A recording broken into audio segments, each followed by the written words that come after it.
Hi friend. Ganesh திருவிழா இப்போது நமக்கு விநாயகர் சதுர்த்தி வருகிறது இல்லையா?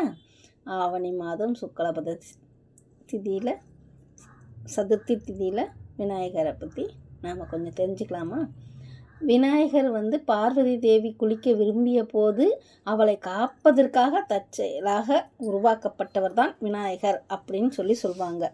ஏன்னா முதல்ல பார்வதி தேவி என்ன செய்வாங்கன்னா, நந்தி பெருமானை கூப்பிட்டு காவலுக்காக இருக்க சொல்லுவாங்க. ஆனால் நந்தி பெருமான் என்ன பண்ணிடுவார், சிவபெருமான் வந்ததுமே அவருடைய சேவகன் இல்லையா, உள்ள வழி விட்டுடுவார். அதனால் கோபம் அடைந்த பார்வதி தேவி தன்னோட உடம்பை சுத்தப்படுத்துறதுக்காக வைத்திருந்த மஞ்சள்லையும் சந்தனத்திலையும் சேர்த்து உருவாக்கிய பிள்ளையார் தான் நம் விநாயகர் பெருமான் இல்லைங்களா? அப்படி இருக்கும்போது விநாயகர் பிறந்த கதையை ஒவ்வொருத்தருமே ஒவ்வொரு மாதிரி சொல்கிறாங்க. அப்போ முதல்ல பார்வதி தேவியால் இந்த மாதிரி உருவாக்கப்பட்ட விநாயகர் அதுக்கப்புறமா சிவபெருமானாலையும் வேற மாதிரி உருவாக்கப்பட்டார் அப்படின்னு சொல்கிறாங்க. நமக்கு தெரிஞ்ச கதை எல்லாமே விநாயகர் இது போல தான் உருவானார் அப்படின்னு நமக்கு தெரியும். மஞ்சளில் பிடிச்சி வச்சதுனால வந்தவர் தான் விநாயகர் அப்படின்னு நமக்கு தெரியும்.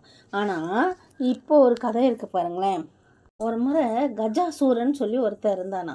அவன் சிவபெருமான் மேலே ரொம்ப பக்தி கொண்டு இருந்தானா. அவன் என்ன பண்ணுவானா, பயங்கரமாக அரக்கன் இல்லையா அவன். அதனால அவனோட தவமும் ரொம்ப வலிமை வாய்ந்ததாக இருந்ததான். அந்த மாதிரி வலிமை வாய்ந்த அவன் கஜாசூரன் என்ன பண்ணானா, சிவபெருமானை பார்த்து எனக்கு ஒரு வரம் கொடுங்க அப்படின்னு கேட்டாராம்.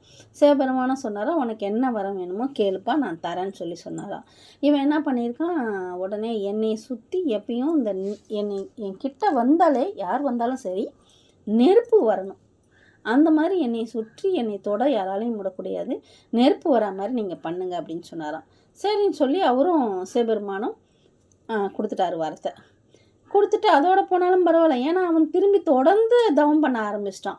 அப்படி தொடர்ந்து அவர் தவம் பண்ணின்னு இருக்கும்போது இவர் திரும்பி கேட்குறாராம், இப்போ என்னப்பா வேணும் உனக்குன்னு.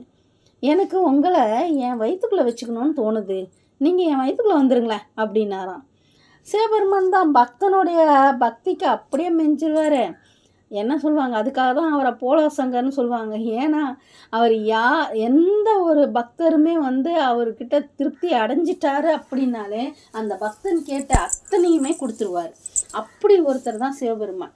அதனால என்ன பண்ணிட்டாரு, அவன் கேட்டானே போய் இவர் வயிற்றுல போய் தஞ்சம் அடைஞ்சிட்டாரு. அப்போ பார்வதி தேவி தன் கணவனை காணாமல் தேடின்னு இருந்தப்போ அப்போ விஷ்ணுக்கிட்ட தான் போய் சொன்னாங்களாம், இந்த மாதிரி எங்கே போனாருன்னு தெரியல அப்படின்ட்டு.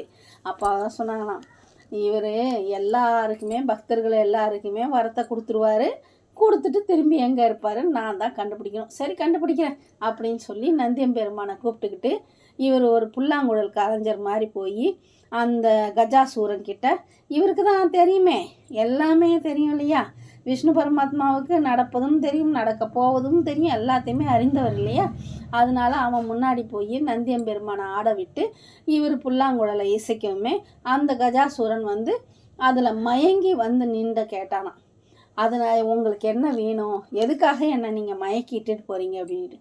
அப்போ உன் வயிற்றுக்குள்ளே இருக்க சிவபெருமான் வெளியில் வரணும் அப்படின்னமே, சரி நான் அதை கொடுத்துட்றேன், ஆனால் நீங்கள் எனக்கு ஒரு வரம் கொடுக்கணும் அப்படின்னாராம். என்ன வரம் உனக்கு வேணும் சொல்லுப்பா அப்படின்னும்போது, என்னை எல்லாருமே வணங்கணும், எனக்கும் அந்த ஒரு ஆசை அப்படின்னு கேட்டாராம். அதுக்கு என்ன கொடுத்துட்றோன்னு கொடுத்தாங்களாம். அதில் தான் அந்த கஜாசுரனுடைய தலையை விநாயகர் பெருமானுக்கு வச்சதா ஒரு வரலாறு. அதனால் அந்த விநாயகர் சதுர்த்தியிலேயே நம்ம விநாயகரை வணங்கும் போது அந்த கஜாசுரனை நம்ம வணங்குறதா ஒரு சின்னதாக ஒரு வரலாறு மாதிரி சொல்கிறாங்க.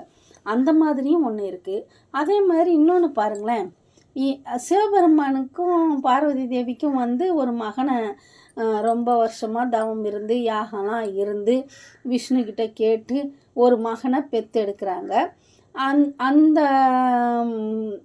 அந்த மகன் பார்த்தா அவ்வளோ அழகாக சிவப்பாக பிறந்தாராம், அவ்வளோ அழகாக இருந்தாராம் அவர்.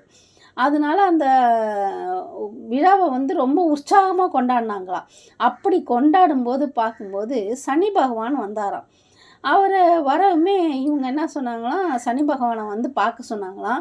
வேணாம், நான் பார்த்தா அந்த குழந்தை வந்து என்னோடய பார்வையாலே சபிக்கப்பட்டதாக ஆகிடும், அதனால நான் வரலன்னு சொன்னாராம். பார்வதி தேவி சொன்னாங்களாம், குழந்தைய பார்க்கறதுல என்னப்பா இருக்குது, வா நீ வந்து பாரு வா குழந்தைய அப்படின்னு சொல்லி அவங்க கூப்பிட்டு சனி பகவான்கிட்ட அந்த குழந்தைய காமிச்சாங்களாம். காமிச்ச அடுத்த நிமிஷமே அந்த குழந்தையோட தலை வந்து கோலோகத்திற்கு பறந்து போயிடுச்சு. அதனால சிவனும் பார்வதியும் ரொம்ப துக்கம் அடைஞ்சி விஷ்ணு கிட்ட அவரோட தெய்வீக கழுகால அந்த கருடன் மீது ஏறி புஷ்பபத்திர நதிக்கரைக்கு விரைஞ்சி போய் அங்கிருந்த ஒரு இளம் யானையின் தலையை எடுத்துன்னு வந்து யானையின் தலையை வந்து அந்த பார்வதி தேவியின் மகனோட தலையில் வச்சதா ஒரு புராணமும் இருக்குது. இது மாதிரி பாருங்கள், விநாயகரை எப்படிலாம் உருவானாருன்னு சொல்லிட்டு ஒவ்வொரு பதிப்புகளும் ஒவ்வொரு மாதிரி கதைகளை சொல்லிக்கிட்டே போகுது பாருங்களேன். இது மட்டும் இல்லை, இன்னும் சில கதைகள் இருக்குது. ஒரு சிவன் என்ன பண்ணுறதுன்னா, ஒரு முனிவரோட மகனை ஆதித்யான்றவர் கொன்ற சம்பவத்தை தொடர்புடையது அப்படின்னு கூட ஒன்று சொல்கிறாங்க. சிவன் இறந்த சிறுவனுக்கு வந்து உயிர் கொடுத்தாராம். அதனால் அங்கே இருந்த 7 பெரிய மகரிஷியில் ஒருத்தரான காஷ்யப முனிவர் கூட அவரால் சமாதானப்படுத்த முடியலையா சிவனால். அப்போ காஷ்யப்பரை வந்து சிவனை வந்து சபிச்சாராம், நீ வந்து மகனுடைய தலையை இழக்க நேரிடும்ட்டு. இதனால தான் சிவபெருமான் வந்து விநாயகருடைய தலையை வெட்ட நேர்ந்தது, அதனால தான் இந்த மாதிரி நடந்தது அப்படின்னு சொன்னாங்களாம். அதனால தான் இந்திரன் வந்து என்ன பண்ணார், அவரோட யானை தலையை எடுத்து இதுக்கு இங்கே பொருத்தி விநாயகரை உருவாக்கினதா அப்படி ஒரு கதையும் சொல்லுவாங்க.